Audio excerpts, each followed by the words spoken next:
Ryan stares right into my eyes, waiting for my explanation. It was me who started feeling anxious.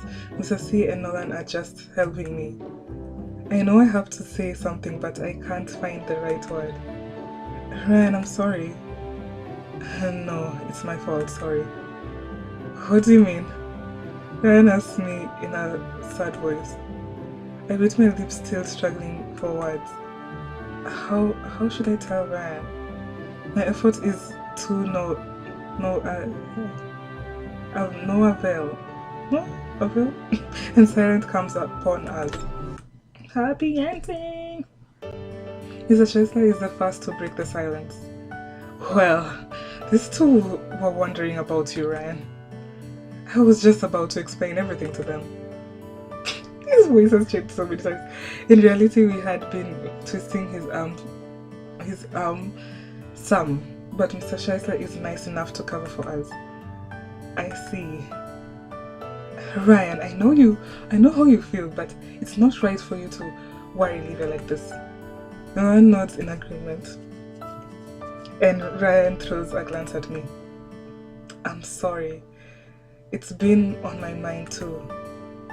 Ever since you asked me where I've been going, Livia, I've asked myself if it's appropriate to keep my activities a secret from my girlfriend, simply for the sake of my own abstinence.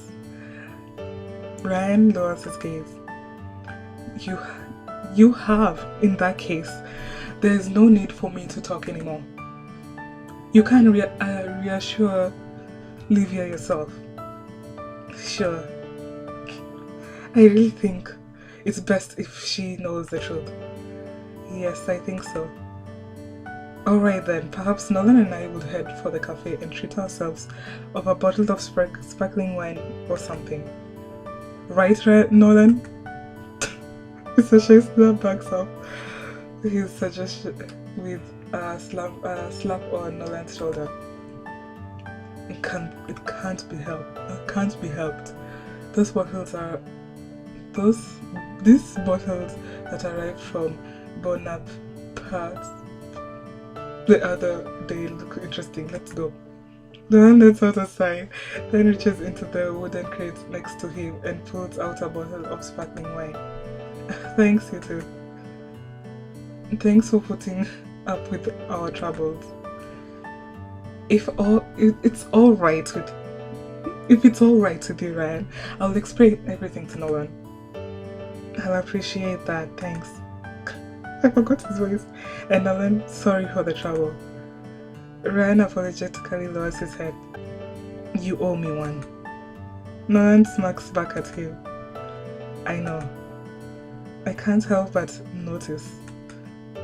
The two of them seem to understand one another on some hidden level. I realize all the trouble my selfishness has caused. I promise I will explain everything to Livia. That will be great. We're leaving you two alone then. Following that, Mr. Scheisler and Nolan make their way out of the wine cellar.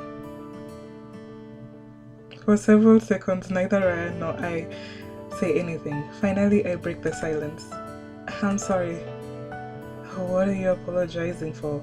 I'm the one at fault here.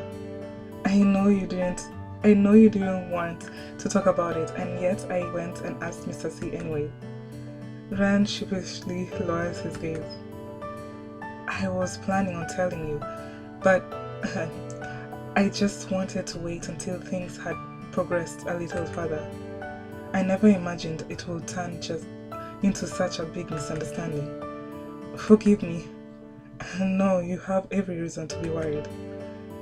I would have been just as worried if I had repeatedly witnessed you returning home early in the morning. Ryan, but trust me, there's absolutely nothing suspicious going on. I know. The truth is Mr. C set me up with a place to do my writing. That's where I've been going. He did? Yeah, and I'm thinking of writing a rather big screenplay work. I wanted to wait until it started coming together before telling you. Is that so? Sorry for worrying you. No, that's okay. I will admit though, I felt like you were trying to avoid me. That made me feel a bit lonely. I've been totally occupied with my main character. He's extremely isolated. Maybe that's why you felt I was avoiding you. Ryan explained a little about his new screenplay. No wonder. That's me. No wonder. My problem is I've always had Cody around and now I've got you too. That's right. So it's hard for me to imagine his isolation. I hope that spending a little time alone might help. I see. Now that I know Ryan's secret, I'm glad I didn't tell him. Although I feel bad about asking Mr. C. I thought you were upset with me. I'm sorry if it felt like I was keeping my distance. I promise you though, this screenplay is going to be a masterpiece. I look forward to reading it. Although to be honest, I was actually feeling a little upset. You were? Maybe upset isn't the right word. I was jealous. You were jealous? You let Nolan dry your hair off with that towel, remember? I have a sudden urge to shed tears of joy when Ryan smiles at me. It's strangely reassuring to know that made him jealous. It's because of this part of him that I decide to be with him. Me? No. Me? I disagree with that. There was nothing going on. I certainly didn't feel anything special to him. I know. And you better not have felt anything. Ryan wraps his arm around me before he finishes his warming. Warming. As he holds me tight against his chest, my anxiety immediately vanishes. Having finally returned to that loving embrace, I feel so vulnerable and powerless, yet without any worries. Being treasured so dearly by my loved one gives me confidence and meaning to life. Ryan, good luck with your writing. Thanks.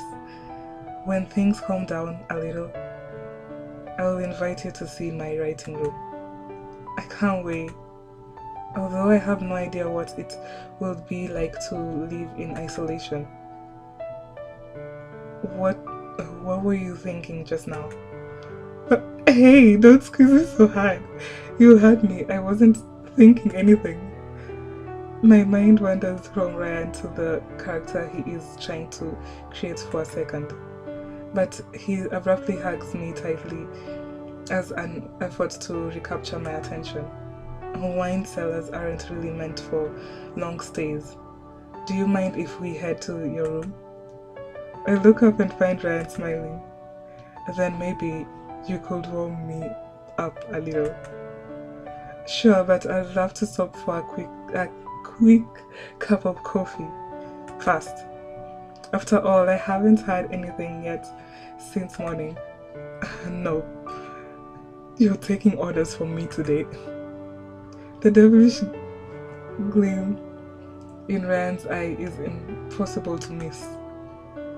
I knew it. He's pretty upset about Lauren and that towel.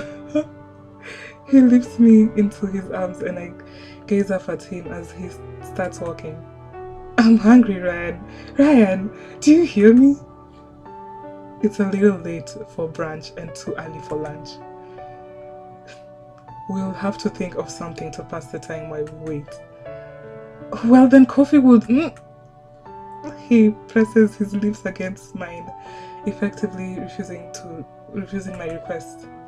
Although my stomach continues to rumble, we fill in the remaining time before lunch with kisses.